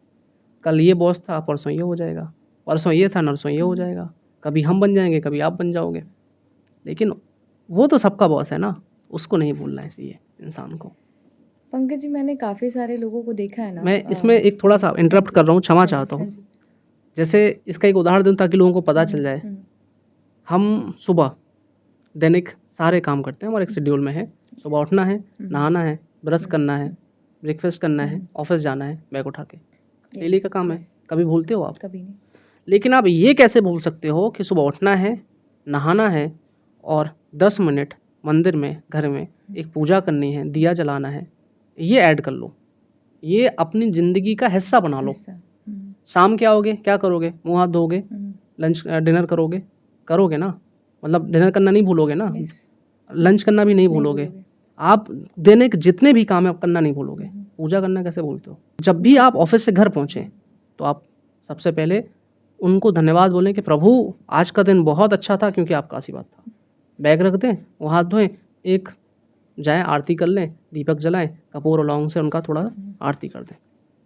सुबह जब उठो, घर से निकलो, प्रभु आशीर्वाद चाहिए, जा रहे हैं, सफल हो ना हो वो आप जानना, सही होगा तो मेरे लिए, मेरे जीवन के लिए वो निर्णय सही होगा तो आप सफल करा देंगे, नहीं होगा तो मैं समझूंगा कि वो मेरे लिए अच्छा नहीं था, इसलिए सक्सेस नहीं हुआ, मैं जा रहा हूँ। पूजा करके निकल जाओ। आप दिन में याद करो ना करो, आपका काम बन गया, क्योंकि आप जब यहाँ से गए, घर से निकले, रात भर में जो नेगेटिविटी थी, ईश्वर के सामने गए, पॉजिटिव हो गए। घर से निकले, दिन भर आप कई तरह के लोगों से मिले, नेगेटिव एनर्जी से भी मिलते हो, पॉजिटिव एनर्जी से भी मिलते हो, सबसे मिले, घर वापस गए, उन्हीं के सामने जाके प्रणाम करना, धन्यवाद, उनसे इंटरेक्शन हुआ, आंखें मिली, दर्शन किए, उन्होंने आपको देखा, आपने उनको देखा, जितनी भी नेगेटिविटी थी वहीं कहीं बाहर खत्म। फिर हाथ धो के पूजा करो, तो आपके अंदर हमेशा सकारात्मकता बनी रहेगी, पॉजिटिविटी बनी रहेगी, और वो आपको जीवन में आगे बढ़ने में बहुत मदद करेगी। अब मैं आपसे आपकी बात को कंटिन्यू करने के लिए कहूँगा। पंकज जी, बहुत सारे लोगों को, जब ये जो इतने हमारे व्यूअर्स हैं और ये देखेंगे, तो बहुत सारे लोगों का एक शायद स्टेटमेंट है कि मंदिर में घंटी बजा के कुछ नहीं होता है, और भगवान को आप दिल से याद करने चाहिए, और बहुत सारी बातें निकल के आएंगी। मुझे ऐसा लगता है कि I agree with this point कि मंदिर में घंटी बजाकर कुछ नहीं होने वाला है, लेकिन आपके 24 घंटे में से जितना देर आप इंस्टाग्राम चलाते हो, आप फेसबुक चलाते हो, आपके पास 5 मिनट नहीं है कि क्या आप मंदिर, अपने घर के मंदिर में बैठ के 5 मिनट आप यही मेडिटेट कर लो कि बहुत बहुत धन्यवाद इस जीवन के। तो जितने हमारे व्यूअर्स और इसको देख रहे होंगे, तो मैं उनको एक बात तो ज़रूर बोलूँगी कि बिल्कुल मंदिर में घंटी बजाने से सिर्फ नहीं होता, आपको दिल से मानना चाहिए, लेकिन दिल से ये नहीं मानना चाहिए कि हम खाना खा रहे हो, करें भगवान। आप इस चीज़ पे एग्री करते हैं या नहीं पंकज जी? आप रोड पे चल रहे हो, कह रहे हैं भगवान, वो तो आपके मन में है, लेकिन मुझे ऐसा लगता है कि उनको भी याद करने का एक स्पेसिफिक टाइम आपके जीवन में होना चाहिए। कि आप सुबह उठ रहे हैं और 10 ही मिनट आप मंदिर में बैठ रहे हैं, वो उनका टाइम है। बिल्कुल। जैसे डाइनिंग टेबल पे आप सब खाना खाते हैं, तो वो खाना खाने का टाइम है। आप जब ड्रेसिंग टेबल के सामने रेडी होते हैं, वो रेडी होने का टाइम है। तो एक भगवान के लिए भी वो एक स्पेसिफिक टाइम है, और हर किसी को देना चाहिए वो time. You agree with this point? बहुत सारी बातें हैं, और एक बहुत ही इमोशनल बातें हैं जो हनुमान जी को और नीम करौली बाबा जी को लेके किया जाए। अच्छा, अभी इस वक्त हम लखनऊ में बैठे हैं, और लखनऊ में जो बड़े हनुमान जी का मंदिर है, उस मंदिर को लेके भी कुछ स्टोरी है, आप बताना चाहेंगे? मैं शायद अभी मेरा दुर्भाग्य है कि मैं अभी बड़े हनुमान जी के दर्शन करने नहीं जा पाया, और मैं जाऊँगा, मैं हनुमान सेतु जाता हूँ, हाँ, हनुमान सेतु। ठीक है? तो हनुमान सेतु में जाता हूँ और हनुमान सेतु बाबा नीम करोली जी ने ही बनवाया। हुँ। उसके पीछे भी कहानी है, वही उसी कहानी को मैं सुनाऊँ चाहती मैं? हूँ कि लखनऊ के और लखनऊ के बाहर जितने भी हमारे हुँ, व्यूअर्स हैं वो जानें उस कहानी के बारे ठीक है। में। हुआ ये था कि नीम करोली बाबा जब लखनऊ आए, ठीक है? तो आपने देखा होगा कि नीम करोली बाबा का एक मंदिर है, गोमती नदी के नीचे, जी, हाँ जी। ठीक है? हुँ, तो सबसे पहले मंदिर का निर्माण बाबा ने वहाँ कराया। जब वहाँ निर्माण हो रहा था मंदिर का, तो वहाँ के जो तत्कालीन जो मिनिस्टर थे या वहाँ की सरकार थी, वो बाबा के अगेंस्ट में थी। उनके 2-3 कारण थे जो बाबा के अगेंस्ट होना। पहला कि उनका कहना था कि यहाँ पे सरकार की ज़मीन है, तो उस पे कब्ज़ा हो रहा है। हुँ, दूसरा, उसी के पास नदी का एक प्रभाव कि जब नदी बाढ़ तेज़ होगी, तो मंदिर हो सकता है ढह जाए, या मंदिर के बाजू में कोई एक कारखाना था। तो अगर वहाँ मंदिर बना तो पानी का दबाव या भार ज़्यादा बढ़ेगा, तो उस फैक्ट्री को या उस कारखाने को नुकसान हो सकता था। एक ये रीज़न था। तीसरा ये था कि जो वहाँ जब बाढ़ आएगी या कुछ हुआ, कुछ अनहोनी हो जाए, वहाँ पे सारे भक्त होंगे, तो नदी के किनारे नहीं बनाना चाहिए। कहते हैं उस समय हुँ, गोमती मैया का जो प्रभाव था और जो पानी का चलता था वो ज़्यादा था, पानी ज़्यादा आ हुँ, जाता था, बाढ़ ज़्यादा हो जाती थी। तो वहाँ काफ़ी लोगों ने उनका विरोध किया, ठीक है? वहाँ के मंत्री ने विरोध किया, हुँ, बट बाबा को कोई रोक नहीं पाया, बाबा को कोई रोक नहीं पाया। आखिर में एक फ़ैसला हुआ कि बाबा के साथ उनके मंत्रियों को एक समझौता करना पड़ा कि बाबा से उन्होंने कहा कि हम आपको दूसरी जगह मंदिर बनवा देंगे, आपको एक मुआवज़ा दे रहे हैं। तो 25,000 रुपये मुआवज़ा वहाँ की सरकार ने बाबा को दिया हुँ, कि आप जाके दूसरा मंदिर बना लीजिए, बस इसको खाली कर दीजिए। अच्छा, मुआवज़ा ले लिया, खाली तो करना था, बट एक दिन बाबा जहाँ हनुमान सेतु मंदिर है, तो बाबा के साथ कुछ भक्त वगैरह थे, ऐसे टहलने के लिए गए। उस समय सड़कें-वड़कें कुछ थी नहीं उस समय। तो बाबा ने ज़ोर से कदम, हनुमान जी की तरह कदम ज़मीन में मारते हुए कहा, यहाँ हनुमान जी का मंदिर बनेगा। और लोगों को इतना, क्योंकि झाड़ियाँ थीं, कुछ था नहीं वहाँ पे उस समय। अभी तो हम देख रहे हैं चहल-पहल है, मंदिर है, हुँ, उस समय कुछ नहीं था। तो भक्तों ने कहा कि बाबा क्या कह रहे हैं, कैसे बनेगा? लोगों को इतना विश्वास नहीं हुआ।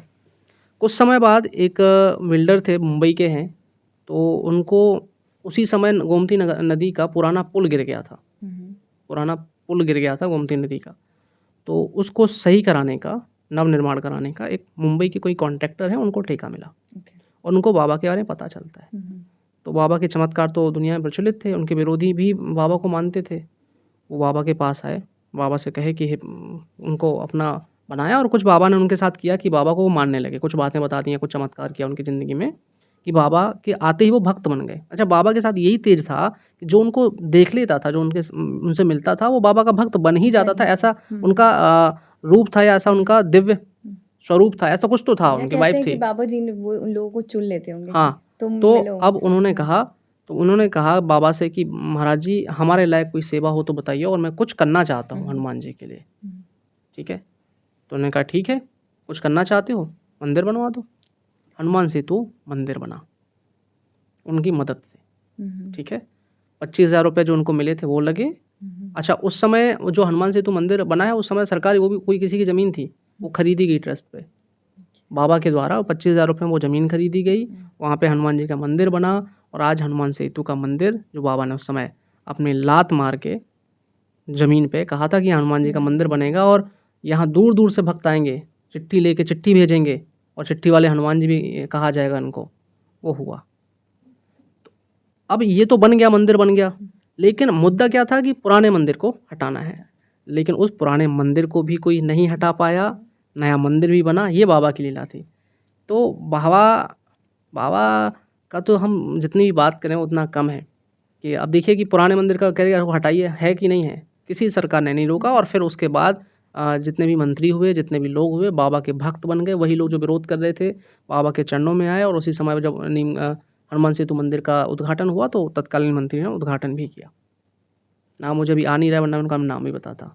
मुझे लगता है कि जितने भी हमारे दर्शक हैं इस वक्त और देख रहे हैं, जी। उन्हें एक जो लखनऊ में हनुमान हाँ, सेतु हाँ, मंदिर है, उसके पीछे एक बहुत सारी कहानियाँ हाँ, हैं। लोग अलग-अलग कहानियाँ जानते हैं, कुछ जी, बस ये जानते हैं कि एक कहानी है। आज हमें हाँ, उस कहानी को जानने का मौका मिला और एक सवाल बस मैं पूछना चाहूँगी आपसे, क्योंकि डिस्कशन हुआ था हाँ हाँ लाइफ में, जब आप सब कुछ भगवान पे समर्पित कर देते हो, तो आपने बताया कि अब मुझे लगा कि this is the end hmm, of my life, और बहुत सारे अलग सिचुएशंस भी आए होंगे। हम्म, ऐसा क्या आपने बहुत सारे हम्म, चमत्कार हम्म, शेयर किए हैं, हम्म। ऐसा क्या बहुत आउट ऑफ द बॉक्स हुआ कि आपको लगा कि ये कैसे हो गया? ऐसी देखिए कोई देखिए इसमें तो मैं कहा ना कि आपको पता ही नहीं चलता कि क्या हो रहा है आपके साथ, बट आप जो कर रहे हो वो सफल हो जा रहे हैं। 2 पॉइंट हैं आपकी ज़िंदगी में, 2 फ़ेज़ हैं। एक ये फ़ेज़ कि आप 100 प्रयास कर रहे हो, 1% भी सफलता नहीं मिल रही, नुकसान झेलना पड़ा, 100 में से 0 रिज़ल्ट। ठीक है, एक ये कि एक काम कर रहे हो और रिज़ल्ट 100 है। 100 है। तो ये बाबा के दरबार से लौटने के बाद ही मेरे साथ हुआ। ये फ़ेज़ मेरा वो था जब मैं बाबा को नहीं जानता नहीं था, जानता 100 कर रहा हूँ, रिज़ल्ट 0। एक ये कि एक काम किया और रिज़ल्ट 100। ये बाबा के बाद ही हुआ। और इससे जैसे ना आप नहीं करते हो ना फिर कुछ भी, जैसे मैं बाबा जब घर से निकलता हूँ तो बाबा को ये बोल के आता हूँ कि आप देख लेना, मुझे नहीं पता, बस ये काम है, बता दिया आज ये। अच्छा, मैं जब पूजा करता हूँ ना तो बाबा से बातें करता हूँ। आप क्योंकि जो बाबा के भक्त हैं ना, ये कनेक्शन आपको बनाना पड़ेगा, दोस्त बना लीजिए, गुरु बना लीजिए। मैं तो गुरु के तौर पे बात करता हूँ, बाबा कल मैंने ये काम किया, इसमें मेरे साथ जो बहुत टॉपिक है ऐसा जो बाबा के साथ डिस्कस करना है तो मैं करता हूँ। गुरु हैं, उनको ही मानते, वही मार्ग दिखाएंगे ना। जब आप बताओगे, उनसे बात नहीं करके तभी तो मार्ग दिखाएंगे। आपने कह दिया कि हो जाए तो कैसे हो जाएगा। मैं बोलूँगा बाबा देखिए कल दिन में ये हुआ था और बाबा मुझे ऐसे लग रहा है उसने मुझे बेवकूफ़ बनाने की कोशिश की, ऐसा है क्या। गुनगुना रहे हैं अपने ही मन में। ठीक है बाबा, खैर क्या करना है हमको, हमें तो अपना काम करना है। फिर बाबा पता कल हमारी ना उनसे मीटिंग है और ऐसे ऐसे काम करना है, ये प्लानिंग बना रखी है और बाबा इसके पीछे ये सपना है। इसके बाद भी कह दिया खैर कोई नहीं, हमें क्या करना, आप तो सब जानते हो, अब तो पहुंचा ही दोगे। और निकल आते हैं।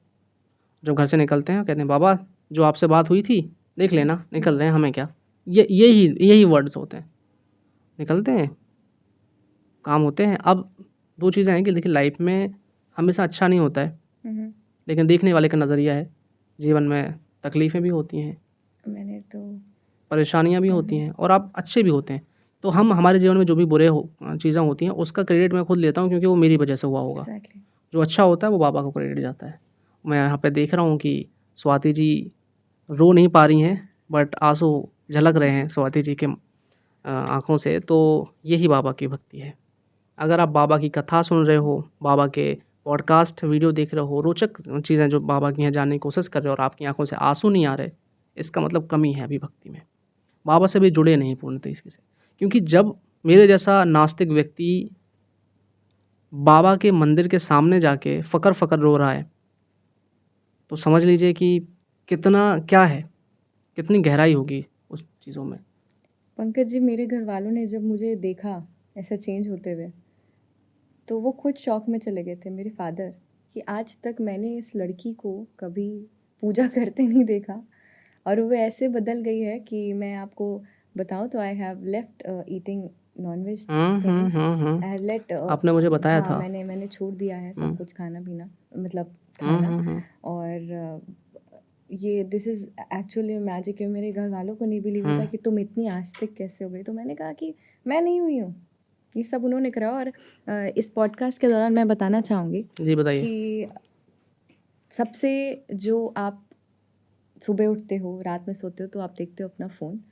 तो शायद अगर फ़ोकस कर पाएँ तो इस फ़ोन में पंकज जी, पिछले इस फ़ोन को तो मैंने पिछले साल ख़रीदा था। इससे पहले वाला जो फ़ोन था उसमें भी यही डीपी थी। मेरा एक और जो फ़ोन है उसमें भी यही डीपी है। तो मुझे ऐसा लगता है कि जब आप आस्था की ओर जाते हो तो मुझे और कुछ नहीं चाहिए, मुझे ये डीपी चाहिए, क्योंकि मुझे पता है कि मैं उठूँगी और मैं सबसे पहले अपना फ़ोन उठाऊँगी और सबसे पहले मेरा दर्शन इनके होंगे। तो मेरी डीपी भी हनुमान जी की ही है। और जो लोग मुझे जान रहे होंगे पिछले 6-7 सालों से, जब से मैं आस्तिक हुई हूँ, तो वो जानते हैं कि मेरी डीपी में हनुमान जी ही हैं। बिल्कुल, बिल्कुल, और बिल्कुल। मुझे ऐसा लगता है कि जो लोग और सेवरल डीपीज़ लगाते हैं, आप लगाइए, आपको वो फ़ील होगा कि आप सुबह उठ रहे हो तो फ़ोन ही देखते हो। This is the ultimate truth, कि आप रात में सोते टाइम और सुबह उठते फ़ोन ही फ़ोन ही देखते हो। देखते हो। तो फ़ोन जैसे आप देखोगे और हनुमान जी के दर्शन हो गए, तो उससे बड़ी दिन बन चीज़ गया कुछ आपका, नहीं हो सकता। दिन बन गया बिल्कुल। तो बस यही है, यही सारी बहुत सारी बातें हैं। ऐसे तो आपके पास भी बहुत सारी बातें हाँ, होंगी हाँ। और हम बहुत इमोशनल हो जाते हैं बातें करते-करते। अ, मैं जितने भी व्यूअर्स हैं उनको बोलूँगी कि इस पूरे पॉडकास्ट को सुनने के बाद अ, हमारा जो पर्पस था वो ये था कि शायद इसमें बहुत सारे वैसे लोग व्यूअर्स होंगे जो आस्था के प्रति डेडिकेटेड नहीं होंगे और उन्हें अंदर से फील नहीं आता होगा कि पूजा करते हैं, नीम करौली बाबा जी के आश्रम जाते हैं, कैची धाम धाम जाते हैं।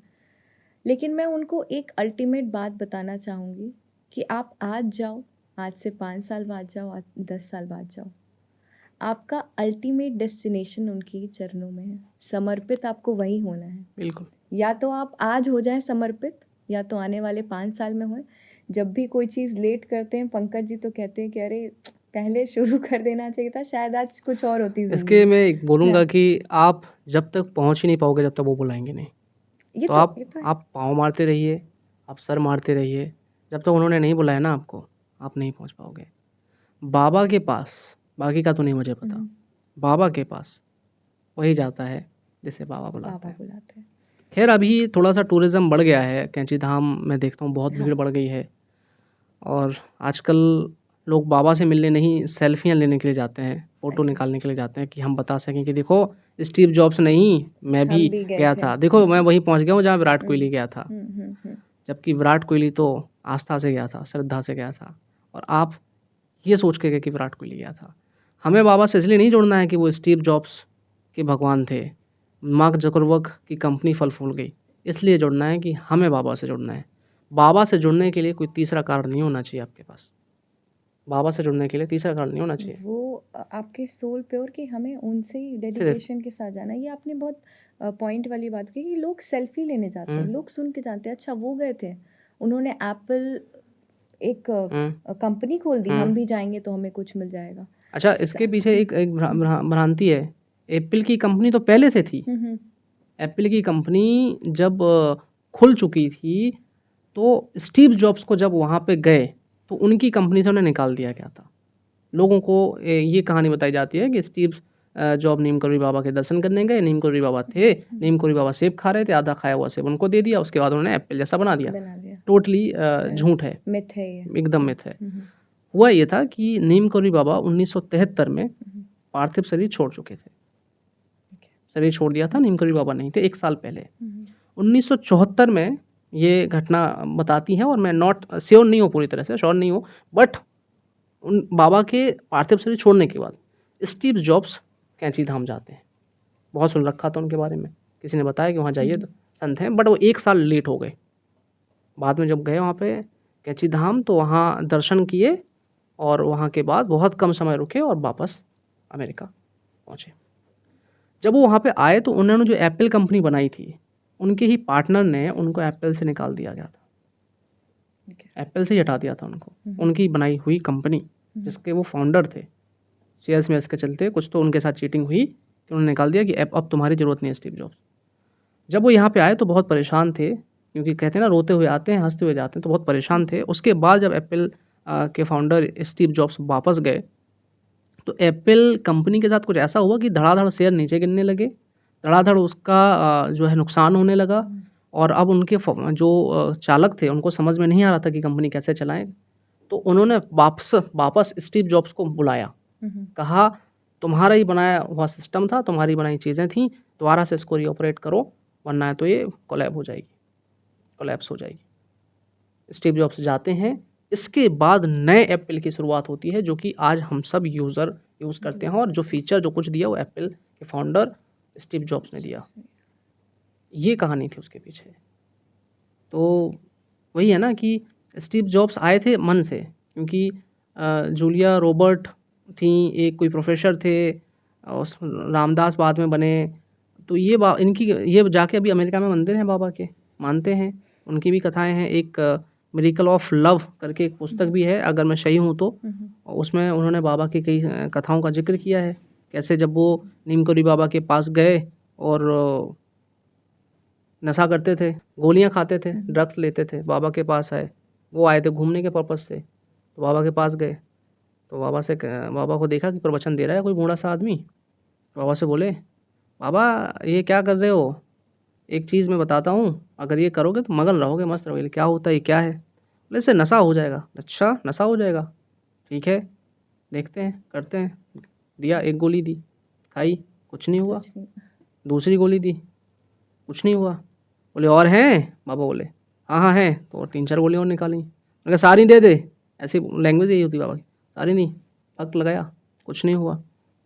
अब ये एक गोली कोई खा ले उस समय ड्रग्स की तो वो चकरा के गिर जाता था, इतनी ताकत थी। अब ये चकाचौंध की हो क्या नहीं रहे, घबरा के सब लोग जगह चिल्ला के बोला, अरे अरे कोई एम्बुलेंस बुलाओ, कोई हॉस्पिटल को कॉल करो, कोई डॉक्टर को कॉल करो, अब ये बाबा मर जाएगा, बाबा मर जाएगा।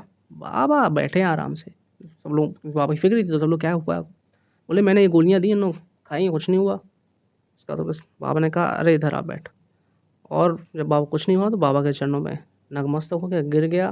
बाबा की आजीवन उसने सेवा करी और बाबा ने एक नया नाम दिया, रामदास। और उसके बाद बहुत सारी उन्होंने एक किताब लिखी, मिरेकल ऑफ लव, जो अबाउट नीम करोली बाबा पे आधारित है। और उसके बाद कई सारी कथाएं हैं, कई सारे जीवनीय हैं। एक भक्त आए तो बड़े परेशान थे, विदेश के ही थे, अमेरिका से आए हुए थे, नाम मुझे नहीं आ रहा, अभी कहानी बता देता हूँ। आते हैं और बहुत परेशान थे। एक चिंता ये लगी थी कि उनकी जो वाइफ़ हैं वो प्रेग्नेंट थी, बच्चा कुछ होना था। तो वही चिंता थी कि हम तो इधर आ गए हैं और हमारी बीवी का कौन ख्याल रखेगा, कुछ है। तो जैसे ही वो बाबा के पास आया तो बाबा ने कहा बेटा हुआ है। नहीं बेटा हुआ है, क्या बात कर रहे हैं? नाम लेके कुछ उनको बुलाया, वो नाम मुझे अभी याद नहीं आ रहा, कि तेरी बीबी के बेटा हुआ है, जा फ़ोन कर ले। जो कुछ भी उन्होंने फ़ोन किया, या फ़ोन नहीं चलते थे, कुछ नहीं था, तो वो वापस जब वहाँ पहुँचे अपने घर, वहाँ देखा सच में बेटा हुआ है। बाबा को कुछ नहीं पता था। और फिर वो कथा भी मिरेकल ऑफ लव में लिखा हुआ है, ठीक है। तो बहुत सी कथाएं हैं, बहुत सारी, इतनी मोटी किताब है जिस पे मैं अभी बाबा की कहानियों को पढ़ रहा हूँ। जल्दी जल्दी इसलिए नहीं देता हूँ क्योंकि मुझे पहले समझना है, पहले मेरे अंदर भाव आना चाहिए, तब मैं वो कहानी आपको सुनाऊँगा तो अच्छा लगेगा। तो ये था आज स्वाति जी के साथ बहुत ही अद्भुत टॉक, चर्चा, बातें, जो उनको भी इमोशनल किया, हमें भी इमोशनल किया। और मैं ये भी समझ रहा हूँ आप भी इस समय आंसू ही बहा रहे हो, आप भी इस समय बाबा के अगर भक्त हो तो रो ही रहे हो, क्योंकि बाबा की कथा आपने सुनी और आंसू ना आए, ऐसा तो नहीं हो सकता। जय बाबा नीम करोली जी की, जय बाबा जय नीम करो, हनुमान, जय जय हनुमान शंकर जी मोचन। हर, जय श्री राम। और आज आपको बताऊं कि ये प्रोग्राम कल शाम के ही बना था, कोई प्री प्लान प्रोग्राम नहीं था, कोई स्क्रिप्टेड नहीं, कोई क्वेश्चंस नहीं, कुछ भी नहीं। और सुबह ये फाइनल हुआ कि चलिए करते हैं। और आज मंगलवार का दिन है, शाम का वक्त हो चुका है। आज आप सभी के साथ लाइव करना था, वो मिस कर दिया, उसके लिए क्षमा चाहता हूँ। आज पॉडकास्ट के माध्यम से आपको बहुत कुछ जानने को मिलेगा, कैसे बाबा कृपा करते हैं। जय जय श्री राम। जय जय श्री राम। बहुत बहुत धन्यवाद पंकज जी, मुझे आपका भी बहुत बहुत पॉडकास्ट में धन्यवाद बुलाने के लिए, और मैंने अपने लाइफ एक्सपीरियंसेस शेयर किए हैं लोगों के साथ। बहुत बहुत धन्यवाद।